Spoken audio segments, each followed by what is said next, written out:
maid's daughter spent her last $5 helping an old veteran on a cold winter night. By morning, 100 Navy SEALs were lined outside her door. The wind off the bay cut like knives on the winter night. On a cracked sidewalk in Port Madison, a 10-year-old girl named Grace stood shivering, clutching her last $5 bill. "Mama said we have to look after ourselves first," she whispered, staring at the hungry old man on the bench. But something inside her refused to walk away. That single act of kindness, one bowl of stew, one fragile choice between hunger and hope, set off a chain of events no one could have imagined. By dawn, black vans filled the street. Neighbors watched in disbelief as men in dark uniforms lined up outside her door. 100 Navy SEALs standing at attention, waiting for orders from a child. What started as a little girl's $5 meal ended as a full military operation. This is the story of how one forgotten $5 bill called an army home. Just before we dive in, let us know in the comments where you're watching from today. We love seeing how far these stories reach. And make sure you're subscribed so you don't miss tomorrow's special video. Now let's jump back in. Enjoy the story. A little girl's last $5 would soon command an army. The wind off the bay had teeth, and it was biting at 10-year-old Grace's cheeks. Stood on the cracked sidewalk, she clutched a single, worn $5 bill in her red mitten, the paper soft and fragile as a dried leaf. Was a single warm meal for a stranger worth the storm she knew would be waiting for her at home? The evening sky over the small coastal town of Port Madison was the color of a deep bruise, purples and dark grays bleeding into one another above the naval shipyard that dominated the horizon. For most people, the distant groan of a ship's horn was just background noise. For Grace, it was a constant reminder of a life she'd never known, of the father she'd never met, and of the immense, lonely world that seemed to press in on the small apartment she shared with her mother. Their apartment was on the third floor of a tired-looking building that smelled of damp wood and boiled cabbage. It was a place of worn-out things. A sofa with a faded flower pattern, a rug worn thin in the path from the door to the kitchen, and a constant, gnawing worry that was as much a piece of the furniture as the wobbly kitchen table. Grace's mother, Helen, was a maid. She cleaned the large, beautiful houses on the other side of town, the ones with wide green lawns that ran down to the water's edge. She left before Grace woke up for school and often returned long after the sun had set, her hands raw and her face etched with a weariness that seemed to have settled deep into her bones. This $5 bill was a treasure. It had been a surprise, a tip from one of Helen's clients, a woman who'd remarked on Grace's polite manners when she'd visited her mother at work one day. "Buy yourself a little something, dear," the woman had said, pressing the bill into Grace's hand. Helen had been hesitant, wanting to put it toward the electric bill, but Grace had begged. "Just for a little while, Mama. Please." She had plans for that money. There was a book in the window of the secondhand shop, a story about a girl who discovers a hidden garden. Grace had visited it every day on her way home from school, tracing the girl's face on the dusty glass. That book was a promise of another world, a place where things weren't so gray and tired. $5 was the exact price. It felt like destiny. But for the past week, her route home had included a new, heart-wrenching stop. On a cold metal bench facing the choppy waters of the bay, an old man sat. He was there every day, from the time she walked to school in the morning until she walked home in the fading light. He was always in the same spot, wearing a thin, dark coat that was no match for the relentless wind. He was clean, his white hair neatly combed, his back held ramrod straight as if by some invisible force of will. But he was painfully thin, and his face had the pale, hollowed-out look of someone who hadn't eaten a proper meal in a very long time. He never asked for anything. He never made eye contact with the people who hurried past. He just sat, staring at the gray naval ships in the distance, his hands resting on his knees. There was a profound stillness about him, a dignity that seemed almost defiant in the face of his obvious hardship. Grace had started watching him, her heart aching with a feeling she was too young to name. It was a mixture of pity, respect, and a strange sort of recognition. He looked like the faded photograph on their mantelpiece, the one of her great-grandfather in his stiff military uniform. General James Peterson, a man her mother spoke of in hushed, reverent tones. A hero from a long-ago war. That man in the photo had the same straight back, the same unwavering gaze. Today, the cold was worse than ever. A damp chill seeped through Grace's coat, and she could see the old man shivering, a slight, uncontrollable tremor that he tried to hide by clenching his jaw. She saw him press a hand to his stomach, a small, involuntary movement of pain. And in that moment, the book about the secret garden vanished from her mind. All she could see was his hunger. All she could feel was his cold. Her mother's voice echoed in her head. "Grace, we don't have a penny to spare. We have to be careful. We have to look after ourselves first." It was the mantra of their life, a lesson born of necessity and hard experience. Helen wasn't a cold woman, but life had taught her to be a practical one. Her kindness was reserved for Grace, a fierce, protective love that left little room for the needs of strangers. Wasting $5, a fortune that could buy 2 boxes of pasta and a jar of sauce to last them 3 nights, was unthinkable. Grace stood on the corner, her body frozen with indecision. The wind whipped a strand of her blonde hair across her face. She looked from the old man on the bench to the warm, steamy window of The Anchor, a small diner that catered to shipyard workers and fishermen. The smell of frying bacon and hot coffee drifted out, a warm, inviting cloud in the cold air. It smelled like safety. It smelled like everything the old man didn't have. Her hand tightened on the $5 bill inside her mitten. Her secret garden, or his secret hunger? The choice felt immense, a decision that a 10-year-old should never have to make. She thought of her mother's tired face, of the unpaid bills tucked behind the sugar bowl on their kitchen counter. Then she looked back at the man, who had closed his eyes against the wind, his face a mask of quiet suffering. He looked just like her great-grandfather, a soldier left behind on a lonely battlefield. Taking a deep breath that shuddered in her small chest, Grace made her choice. She turned away from the bookstore and walked toward the diner, the bell above the door chiming softly as she pushed her way inside. The diner was warm and bright, a welcome shock after the biting cold. A handful of men in work clothes sat at the counter, their laughter and conversation a low, comforting rumble. A waitress with a kind, weary face and a pencil tucked behind her ear looked down at Grace. "Just you, sweetie?" Grace nodded, her voice small. "I'd like to get some food to go, please." She stood on her toes to see the menu board hanging on the wall. The prices made her stomach clench. Everything seemed impossibly expensive. She was terrified the $5 wouldn't be enough. "What can I get for you?" the waitress asked, wiping down the counter with a damp cloth. "What's the warmest thing you have?" Grace asked, her eyes scanning the board desperately. The waitress paused, her expression softening as she took in the serious little girl with the flushed cheeks and the worried eyes. "Well, the beef stew is pretty popular on a day like today. Comes with a thick slice of bread for dipping. It'll warm you right up." She pointed to the price. $4.50. Relief washed over Grace so intensely her knees felt weak. "I'll take that, please." She slid the $5 bill onto the counter. It looked small and insignificant in the bright diner light. The waitress took the money and rang it up, handing Grace 2 quarters back in change. As she waited, Grace tucked the coins deep into her pocket. 50 cents. That's what was left of her treasure.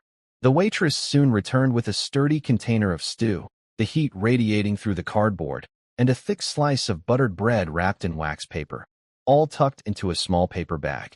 "Here you go, hon. You be careful out there, it's getting nasty." "Thank you," Grace whispered, taking the bag.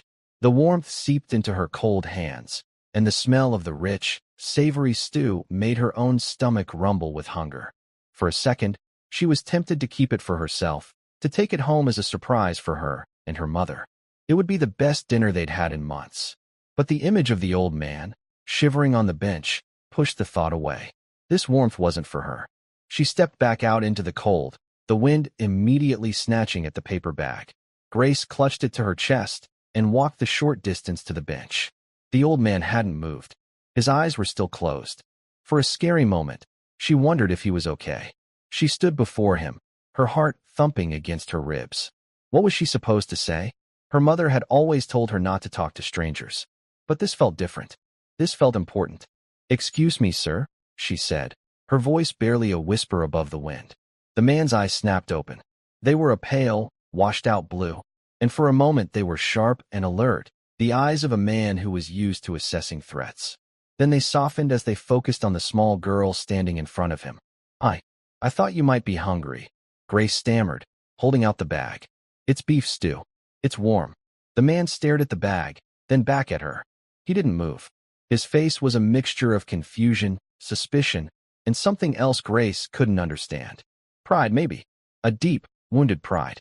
"I don't take charity," he said, his voice a low, gravelly rasp, as if he hadn't used it in a long time. Grace's face fell. Her eyes started to sting with tears of disappointment and fear.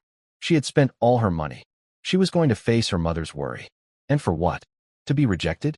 "It's not charity," she said, her voice trembling slightly. It's a gift. Because it's cold. And my great-grandpa was a soldier. He always said you should look after your own." She didn't know where the words came from, but they felt true. The man's expression changed. The hardness in his eyes flickered.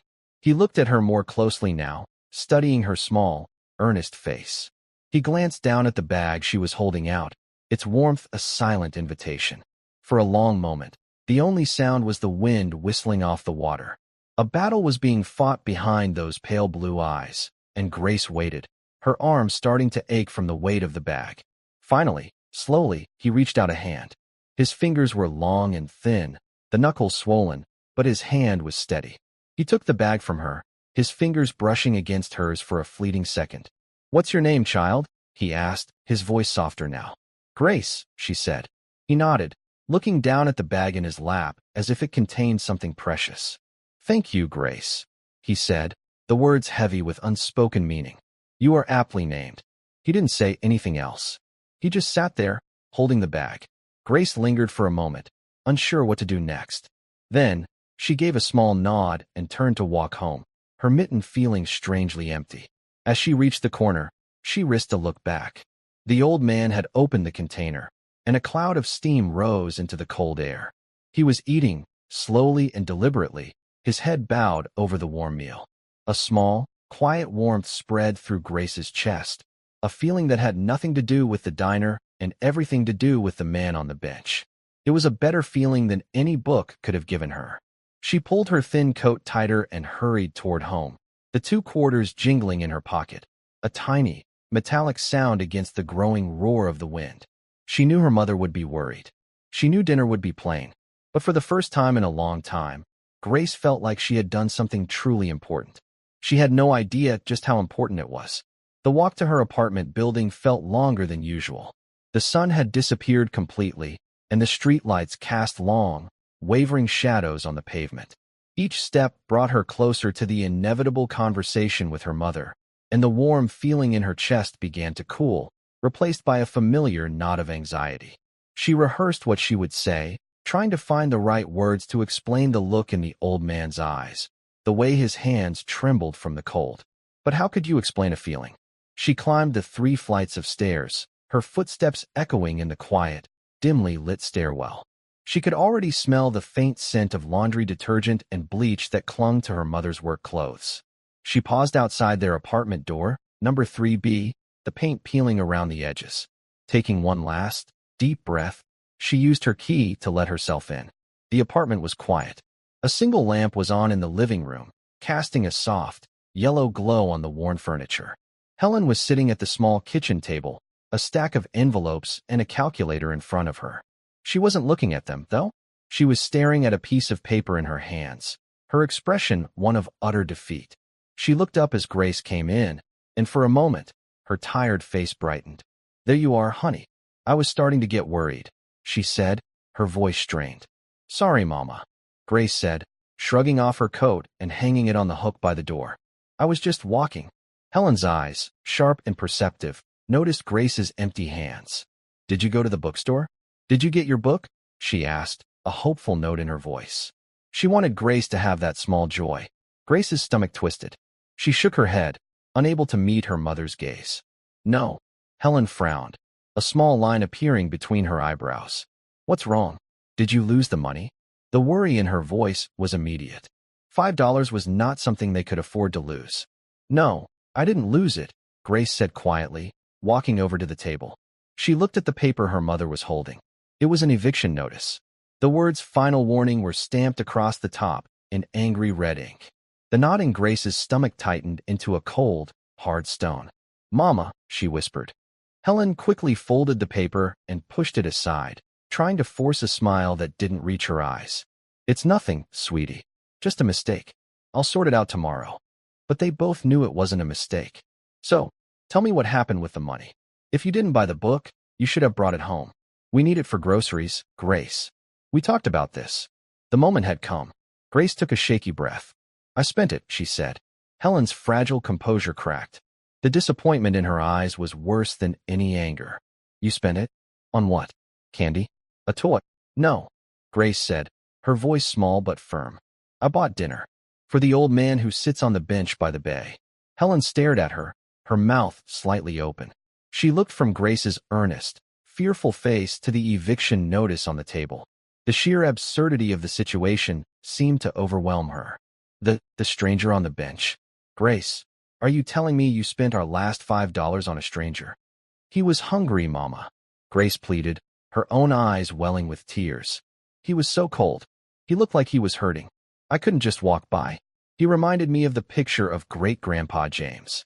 Helen sank back in her chair, pressing the heels of her hands to her eyes. A sound that was half sob, half laugh escaped her lips. Oh, Grace, your great-grandfather. He was a general. He commanded armies. He wasn't a homeless man on a park bench. He was a provider. He would never have let his family get into a situation like this. She gestured helplessly around the small, shabby room, at the pile of bills, at the stark reality of their poverty. You have a good heart, a beautiful, good heart, Helen said, her voice thick with emotion. But a good heart doesn't pay the rent. It doesn't put food on the table. That money, that was for milk and bread for the rest of the week. Now, I don't know what we're going to do. The tears Grace had been holding back finally spilled over, running down her cold cheeks. She had tried to do something good, something she thought her heroic great-grandfather would have approved of, but she had only made things worse. She had taken from her own mother to give to a stranger. The weight of her choice settled upon her, heavy and suffocating. I'm sorry, Mama, she cried, rushing to her mother's side and burying her face in her lap. I'm so sorry. Helen wrapped her arms around her daughter, stroking her blonde hair. Her own tears began to fall, silent drops that landed on Grace's head. She wasn't angry. She was terrified. She had worked so hard to shield Grace from the sharpest edges of their struggle, to maintain a sliver of hope and normalcy.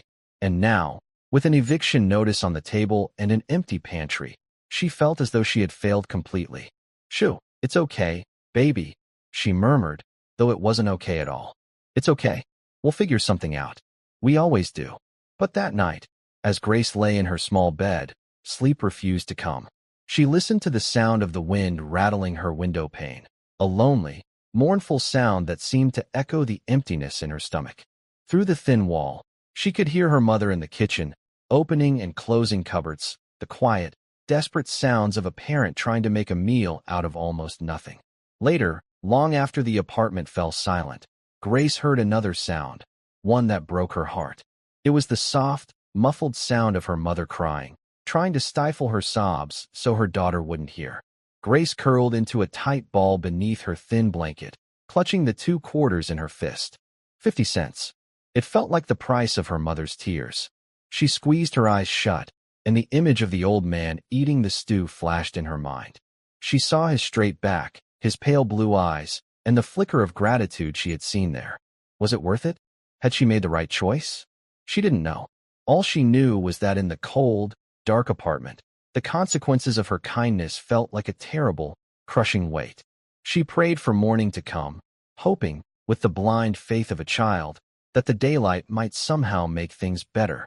The morning arrived not with a gentle dawn, but with a flat, gray light that seemed to suck the color out of the world. It filtered through the thin curtains of Grace's window, offering no warmth, no promise of a better day. The wind had died down, leaving behind a profound and heavy silence. Grace had barely slept, and when she finally drifted off, her dreams were filled with falling coins and the sound of her mother's weeping. She got out of bed and crept into the living room. Helen was already awake, dressed in her plain blue work uniform. She was at the stove, stirring a small pot of oatmeal, her back to Grace. The air between them was thick with unspoken words, with the heavy weight of the eviction notice and the ghost of the $5 bill. Morning, Mama, Grace said, her voice a small, hesitant thing. Helen turned, and the smile she offered was a brave but brittle attempt. Her eyes were red-rimmed and puffy, and there were new, faint lines of worry etched around her mouth. "Good morning, sweetie. Sleep okay?" Grace just nodded, knowing it was a lie they both had to pretend to believe. She sat at the table, and her mother placed a small bowl of oatmeal in front of her. It was watery, made with twice the usual amount of water to make it stretch. There was no milk, no sugar. Grace ate it without a word, each spoonful a reminder of what she had given away. "I'll walk you to school this morning," Helen said, sipping a cup of hot water. They couldn't afford coffee or tea this week. "I have to go to the rental office before work to talk to them." Grace knew what that meant. Her mother was going to beg. She was going to plead for more time, to promise money she didn't have. A fresh wave of shame washed over Grace. This was her fault. The walk to school was a silent, hurried affair. Helen held Grace's hand, her grip tighter than usual, as if she were afraid of letting go. Grace kept her head down, watching the cracks in the sidewalk, unable to look at the people they passed. She didn't dare to look toward the bench by the bay. She couldn't bear to see if the old man was there, or worse, if the bench was empty. When they reached the schoolyard, Helen knelt, pulling Grace into a fierce hug. "Listen to me," she said, her voice low and urgent. "No matter what happens, you are a good girl, Grace. You have a kind heart.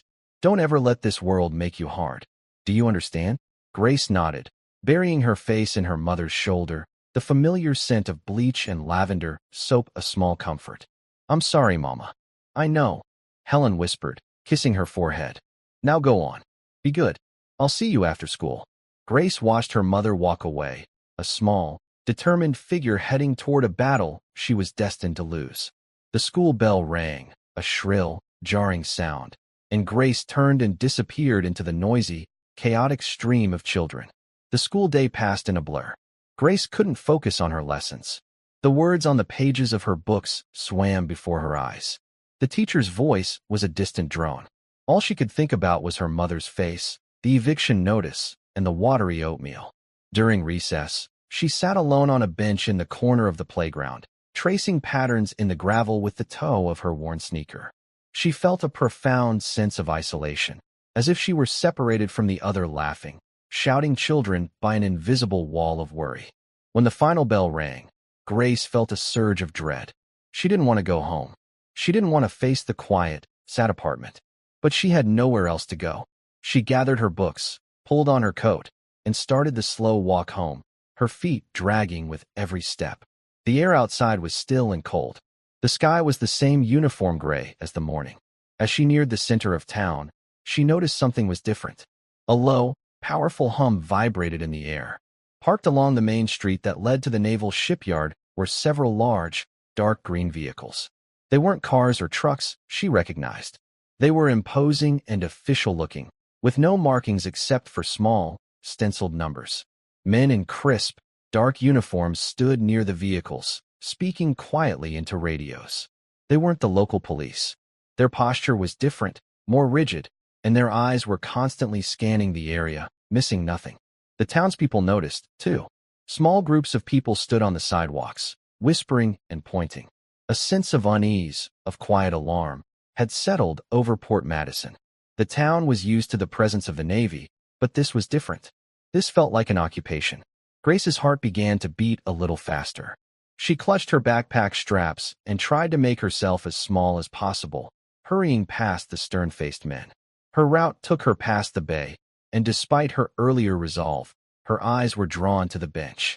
It was empty. A pang of disappointment, quickly followed by a strange sense of relief, went through her. Wherever the old man was, he wasn't sitting out in the cold today. As she turned onto her own street, her blood ran cold. One of the imposing green vehicles was parked directly in front of her apartment building. Two more uniformed men stood by the entrance, their arms crossed, their faces grim and unapproachable. Her first thought was of the eviction. Had they sent soldiers to throw them out? It didn't make sense, but in her panicked, 10-year-old mind, anything seemed possible. She wanted to run, to hide, but her legs felt like lead. She had to get home. Her mother was in there. She forced herself to walk forward, her eyes fixed on the ground. As she approached the entrance, one of the men stepped forward, blocking her path. He was a mountain of a man, with a square jaw and eyes so dark they seemed to absorb the light. But when he spoke, his voice was surprisingly gentle. "Can I help you, miss?" "I live here," Grace stammered, pointing up at the building. The man's expression didn't change, but he seemed to look at her more closely. "What's your name?" "Grace Peterson." The man's eyes widened almost imperceptibly. He exchanged a look with his partner, a quick, silent communication that Grace couldn't decipher. He then pressed a finger to the radio on his shoulder. "Eagle 1, we have the girl. I repeat, we have Grace Peterson." The radio crackled a response that Grace couldn't understand. The man nodded. Understood. He looked back down at Grace, and his stern expression had softened into something kinder, more respectful. "Your mother is waiting for you upstairs, Grace. We'll escort you." "Escort her?" Soldiers escorting her to her own apartment? The fear and confusion swirled inside her, making her feel dizzy. The two men walked on either side of her, not touching her, but creating a formidable, protective wall around her. They walked up the 3 flights of stairs in silence, their heavy combat boots making loud, rhythmic thuds on the worn wooden steps. With every step, Grace's dread grew. When they reached the 3rd floor, she saw that the door to their apartment, 3B, was open, and standing in the hallway were more men, all dressed in the same dark, intimidating combat gear. They were lean, focused, and radiated an aura of controlled power that was unlike anything Grace had ever encountered. They stood perfectly still as she and her escort approached. As she got closer, she saw that they weren't just soldiers. They were something else. Their gear was more advanced, their weapons more specialized. They were the silent, elite warriors you saw in movies, the ones who operated in the shadows. One of the men in the hallway, who seemed to be the leader, stepped forward. He took off his helmet, revealing a calm, serious face with short-cropped hair and intelligent eyes. He looked at the men who had brought her up. "Thank you. You can return to your post." The men nodded and walked back down the stairs without a word. The leader then knelt, bringing himself down to Grace's eye level. His movements were precise and economical. "Hello, Grace. My name is Commander Thompson. It's an honor to meet you." Grace just stared at him, speechless. An honor? Why would a man like this be honored to meet her? She could see her mother standing just inside the apartment doorway. Helen's face was pale, her eyes wide with a mixture of terror and utter bewilderment. "Is my mama okay?" Grace asked, her voice trembling. "Your mother is fine," Commander Thompson said, his voice calm and reassuring. "No one is in any trouble. We're here to help. May we come in?" It was a polite question, but it felt like an order. Grace looked at her mother, who gave a small, jerky nod. Grace stepped aside, and Commander Thompson stood up, gesturing for his men to remain in the hallway. He alone stepped into the small apartment, his presence seeming to fill the entire space. Helen rushed to Grace, pulling her into a protective embrace. "What is going on?" she whispered, her voice shaking. "They wouldn't tell me anything. They just said they were waiting for Grace." Commander Thompson stood in the center of their small living room, his eyes taking in the worn sofa, the threadbare rug, the eviction notice still sitting on the kitchen table. His gaze was not judgmental, but rather observant, as if he were memorizing every detail of the room. "Mrs. Peterson," he said, turning to face them. "My name is David Thompson, commander of SEAL Team 6.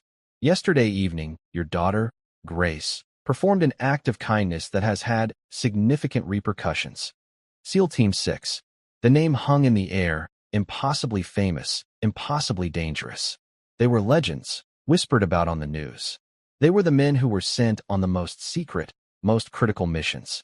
And they were here, in this tiny, failing apartment. Helen held Grace tighter. "I don't understand." The old man on the bench. Commander Thompson nodded slowly. "The man you call the old man on the bench is Admiral Thomas Peterson, retired, former chairman of the Joint Chiefs of Staff, the most decorated naval officer of his generation." He paused, letting the weight of the name sink in.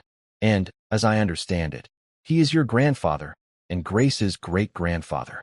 The world seemed to tilt on its axis. Helen stared at the commander, her mind refusing to process the information. Her grandfather? The stern, distant man from her childhood? The legendary Admiral Peterson who had cut off all contact with her mother after she married a simple sailor? He was the man on the bench, shivering, hungry, and alone. That's not possible, Helen stammered. He lives in Virginia. In a big house. We haven't heard from him in over 20 years. Not since my mother. She trailed off, the old family wound still too raw to speak of. He sold the house in Virginia 2 years ago, ma'am.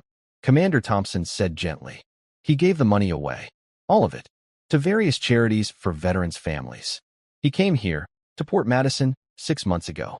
He wanted to be near the ships. He's been living modestly. Modestly, Helen's voice cracked. He was starving. He was freezing to death on a park bench. Why didn't he call us? Why didn't he let anyone know? Pride is a powerful thing, ma'am, the commander said. Especially for a man like the Admiral. He made his choices. He believes a soldier should be self-reliant to the very end. He didn't want to be a burden to anyone. He came here to fade away, I suppose. He told no one. The Navy, the government, we all thought he was still in Virginia. We lost track of him. It's a significant failure on our part. Commander Thompson then looked at Grace, who was listening to this impossible story with wide, uncomprehending eyes. We would never have found him, he said, his voice filled with a genuine, profound respect. He was hiding in plain sight. We searched for him for 2 days after one of his old service buddies raised an alarm. We used satellites, facial recognition, credit card traces, nothing. He was a ghost. Until yesterday evening. After your daughter bought him dinner, he made a phone call. His first in over 6 months. It wasn't to us. It was to the Secretary of the Navy himself. He took a small, folded piece of paper from his pocket and handed it to Helen. This is a transcript of the call. The Admiral insisted you see it. Helen's hands trembled as she unfolded the paper. Grace peered around her mother's arm to read the words. Operator, Secretary of the Navy's office. Admiral Peterson, get me Dan. Tell him it's Tom Peterson. Pause. Secretary of the Navy. Tom? My God, is that you? Where are you? We've been looking for you everywhere. Admiral Peterson, never mind that. I need a favor. There's a girl. Her name is Grace Peterson. She lives at 121 Harbor Street, apartment 3B. She's my great-granddaughter. Secretary of the Navy. Tom, what's going on? Are you all right? Admiral Peterson, I'm fine. But the girl and her mother, they're not. They're in trouble. I need you to fix it. Whatever it takes. Send the best. Send your boys. And Dan, tell them they're taking orders from a 10-year-old girl with blonde hair. Because she saved my life tonight. She did what the entire United States Navy couldn't do. She found one of its own. Now get it done. Call ends. Helen read the transcript twice, the words blurring through her tears. She looked from the paper to the stoic, imposing figure of Commander Thompson, and then down at her small, bewildered daughter. Grace, who had spent her last $5 on a cold stranger. Grace, who had inadvertently launched a rescue mission for one of the most powerful military men in the country. The Admiral is safe now, ma'am, Commander Thompson continued, his voice softening the formal edges. He's at the base hospital. He's malnourished, dehydrated, but he's strong. He's refusing all treatment until he speaks with you and Grace. He then gestured toward the eviction notice on the table. And as for this, consider it handled. The United States Navy is assuming all of your family's debts. A new apartment has been secured for you, overlooking the water. Fully furnished. It's the least we can do. The Admiral was very clear in his instructions. He looked around the small apartment again. You won't be needing anything from this place. Outside, the low hum that Grace had noticed earlier began to grow louder. It was the sound of engines, many of them. She walked to the window and peered down at the street. What she saw made her gasp. Her street, which was usually empty except for a few parked cars, was now filled with military vehicles. And standing in perfect, silent formation in the middle of the street were what looked like 100 men. They were all dressed in the same elite combat gear as the men in her hallway. They were the rest of SEAL Team 6 and other Special Forces units that had been scrambled to find the missing Admiral. They stood in the cold gray light, a silent, powerful army, their faces turned up toward her window. They weren't looking at the building. They were looking at her. They were waiting for their orders. From a 10-year-old girl with 50 cents in her pocket. Helen came to stand beside her, her arm wrapping protectively around Grace's shoulders. She let out a small, choked gasp as she took in the scene. The entire street, their poor, forgotten street, was now the staging ground for an elite military force. My God, she whispered, her voice trembling. All of this for a bowl of stew. Commander Thompson moved to stand on the other side of Grace. He did not look out the window. His attention was focused entirely on the small girl between them. "They're waiting for you, Grace," he said, his voice a calm, steady anchor in the swirling chaos of the moment. Grace turned her wide, questioning eyes up at him. "Waiting for me for what?" "The Admiral's instructions were clear," he explained patiently. "He said you were in command, that we were to follow your orders. He said you saved his life, and now it was our duty to save yours." "But I'm just a little girl," she whispered, the enormity of the situation finally crashing down on her. Commander Thompson's serious face broke into a rare, small smile. "Sometimes it takes a little girl to see what grown-ups miss," he said. "You saw a man who was cold and hungry. You didn't see his rank, his past, or his pride. You just saw a human being who needed help. That's a kind of clarity we soldiers sometimes lose. The Admiral wants to make sure you never lose it." He looked at Helen. "We have a car waiting to take you to the base hospital. The Admiral is expecting you." Helen was still struggling to comprehend the tectonic shift that had just occurred in her life. An hour ago, her biggest problem was an eviction notice. Now, she was looking at a street full of Navy SEALs, and her long-lost grandfather, a legendary admiral, was waiting for her. She felt Grace tremble beside her. Pulling on a reserve of strength she didn't know she possessed, she squeezed her daughter's shoulder. "Okay," she said, her voice firmer now. "Okay, we'll go." She looked around the small apartment, at the worn-out furniture that had witnessed all their struggles, all their quiet tears. It was the only home Grace had ever known. Should I pack a bag?" Commander Thompson shook his head. "No, ma'am. Everything you need will be provided. The Admiral was very specific. You are to leave this place and never look back." His words were not unkind, but they were absolute. This was not just a change of address. It was the end of a life. The end of poverty, of struggle, of constant worry. He led them to the door. The SEALs in the hallway snapped to attention as they passed, their movements sharp and synchronized.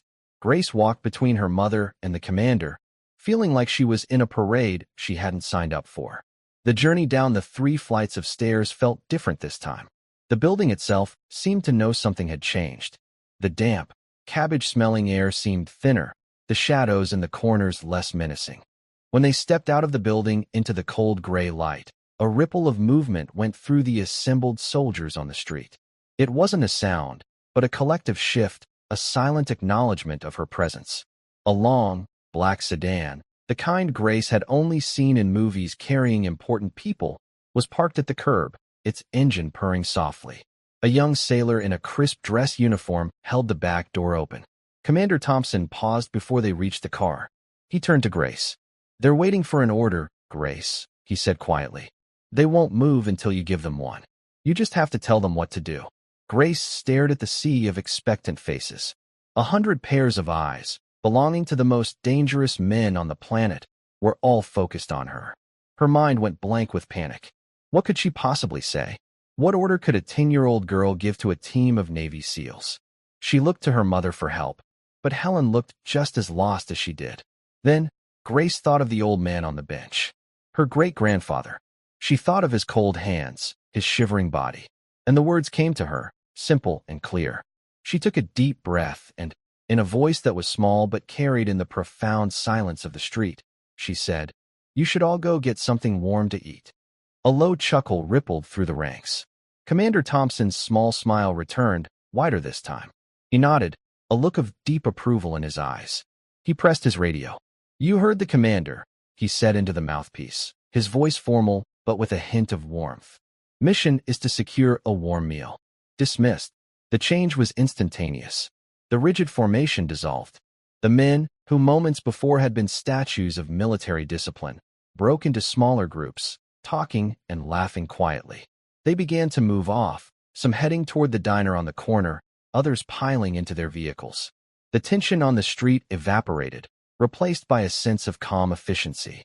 They were still soldiers, but for a moment, Grace had made them just men again. Men who were going to get a warm meal on a cold day. Grace and Helen got into the back of the black car. The seats were soft leather, and the inside smelled clean and new. Commander Thompson sat in the front passenger seat. As the car pulled away from the curb, Grace looked out the back window. She saw her building, number 121, for the last time. She saw the peeling paint, the cracked sidewalk, the window to her small bedroom. A place of hardship, yes, but also a place of love, the only home she had ever known. A single tear traced a path down her cheek, a quiet goodbye to the little girl she had been only yesterday. The drive to the naval base was short. The car passed through a massive gate guarded by more armed sailors, who snapped a sharp salute as they drove by. The base was a city unto itself, a sprawling complex of gray buildings, vast parking lots, and enormous ships docked at the piers. Everything was clean, orderly, and immense. It was the world her great-grandfather had built, the world he had commanded. The car pulled up in front of a long, low building with a red cross painted on the side. The hospital. Commander Thompson led them through a set of automatic doors into a brightly lit, sterile-smelling lobby. There was no waiting. A naval doctor in a white coat met them immediately, his face serious but kind. "Commander, Mrs. Peterson, young miss," he said, nodding to each of them. "The Admiral is waiting. He's in the VIP wing. Right this way." They followed him down a series of quiet, polished hallways. It was nothing like the chaotic hospitals Grace had seen on television. Here, everything was hushed and calm. They stopped in front of a door with a small, brass plaque that read Admiral T. Peterson. A Marine in a full-dress uniform stood guard outside the door. He nodded to the doctor and opened the door for them. The room was large and filled with sunlight from a wide window that overlooked the bay. In the center of the room, sitting up in a hospital bed, was the old man from the bench. He was different now. He was wearing clean, navy blue pajamas. The hollowed-out look on his face was gone, replaced by a healthy color. He had a blanket tucked around his waist, but his back was still ramrod straight against the pillows. His pale blue eyes, no longer clouded with hunger and cold, were sharp and intelligent. They locked onto Grace the moment she stepped into the room. An array of medical equipment stood silent vigil by his bed, but he ignored it completely. His entire being was focused on the small blonde girl and the woman standing beside her. "Helen," he said, his voice no longer a gravelly rasp but a clear, commanding baritone. It was the voice of a man used to being obeyed. Helen seemed to shrink under his gaze. The weight of 20 years of silence, of hurt and misunderstanding, pressed down on her.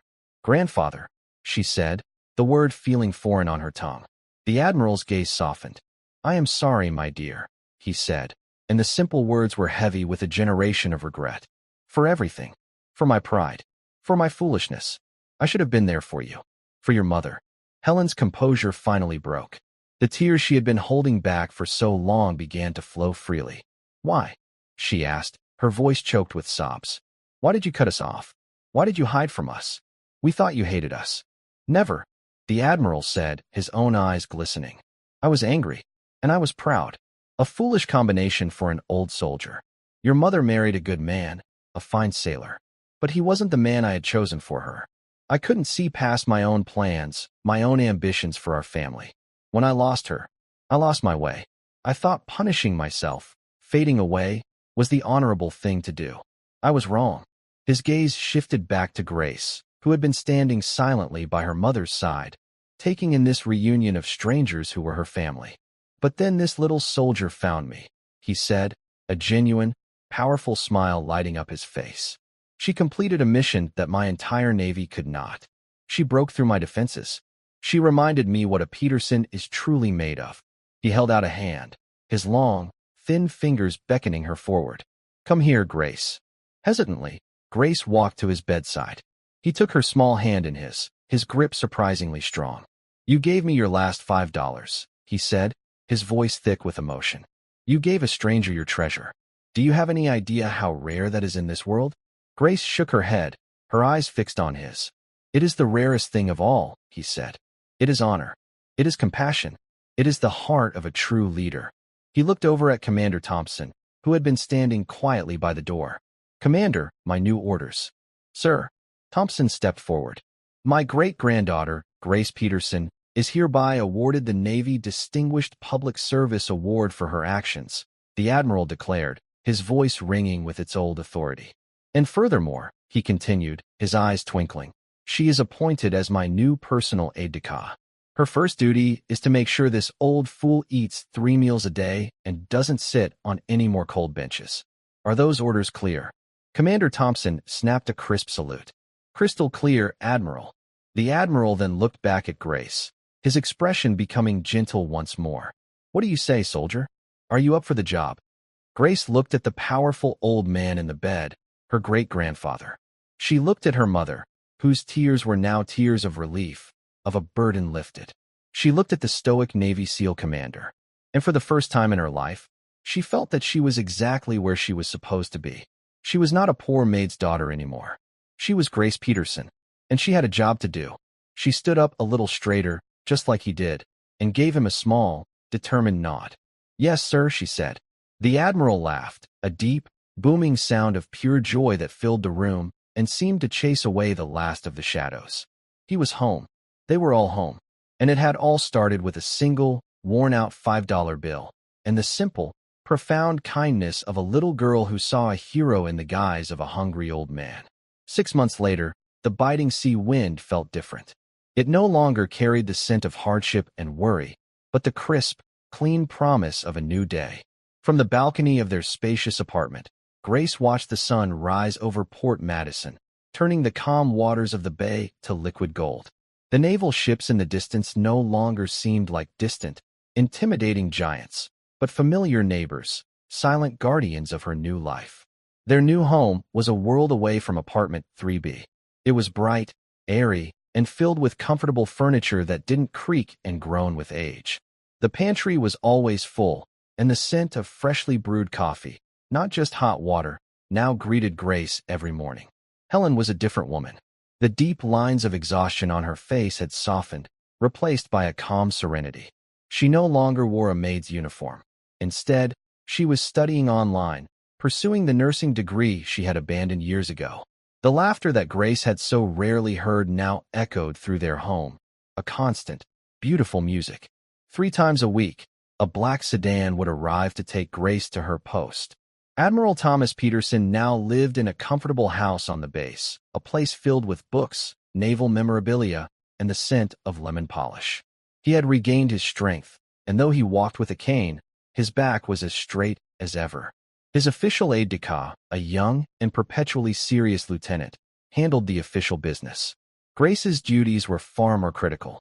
She was the Admiral's official storyteller, reading him chapters from her favorite books. She was his head of intelligence, delivering detailed reports on schoolyard politics and the best flavors of ice cream at the local parlor. Most importantly, she was his personal anchor to the world he had almost left behind. Their bond, forged in an act of desperate kindness, had become the cornerstone of both their lives. Aide-de-camp reporting for duty, Admiral, Grace would say, giving him a salute that was becoming crisper by the day. At ease, soldier, he would boom, his blue eyes twinkling. Now, give me your report. What's the word from the front lines? He was teaching her to play chess, explaining the strategy behind each move with the same clarity he had once used to brief presidents. In turn, she was teaching him how to see the world not as a battlefield, but as a place of small wonders, the intricate pattern of a seashell, the joy of a perfectly skipped stone. Helen would often join them for dinner, and the 3 of them would sit around the large oak table, a family reforged in the unlikeliest of fires. The 20 years of silence and pain between Helen and her grandfather had not vanished, but they were healing. They spoke of the past, not with anger, but with a quiet, sad understanding. They were rebuilding their history, one shared memory, one forgiven hurt at a time. One warm Saturday afternoon, the 3 of them, Grace, Helen, and the Admiral, were sitting on the balcony. A gentle breeze rustled the pages of the book in Grace's lap. Down below, a young sailor was struggling to load groceries into his car, a paper bag tearing and sending a cascade of oranges rolling across the pavement. Before Helen or the Admiral could even move, Grace had set down her book. "I'll be right back," she said, and she was out the door and down the stairs in a flash. The Admiral watched from the balcony as his great-granddaughter ran to the sailor's aid. She didn't hesitate.